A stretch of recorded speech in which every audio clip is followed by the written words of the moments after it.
মসজিদ থেকে জুতা চুরি করত এক চোর, কিন্তু সে একদিন শুনতে পেল ওই রাজ্যের বাদশাহ ঘোষণা করতেছে যে 40 দিন 5 ওয়াক্ত নামাজ প্রথম তাকবীরের সহিত আদায় করতে পারবে, বাদশাহ তার মেয়েকে ওই ছেলের সাথে বিয়ে দিবে।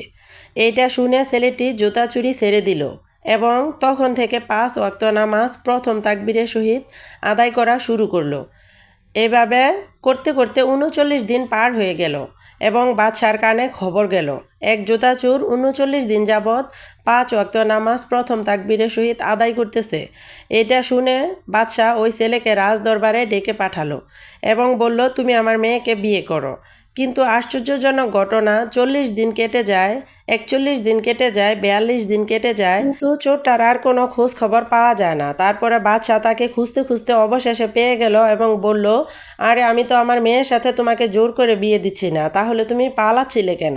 তারপরে ওই লোকটা বলল, হুজুর আপনি জানেন না আমি কোনো ভালো মানুষ না, আমি একটা জুতা চোর। বাদশাহ বলল, তাও আমি আমার মেয়েকে তোমার সাথে বিয়ে দিব।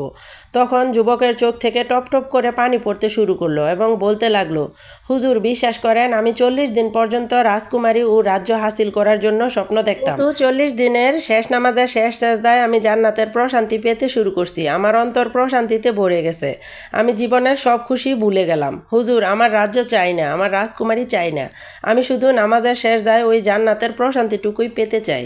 এসব কথা শুনে বাদশাহ নিজের চোখের পানি ধরে রাখতে পারলো না। তারপরে বলল, এই রাজ্যের একমাত্র যোগ্য রাজা তুমি।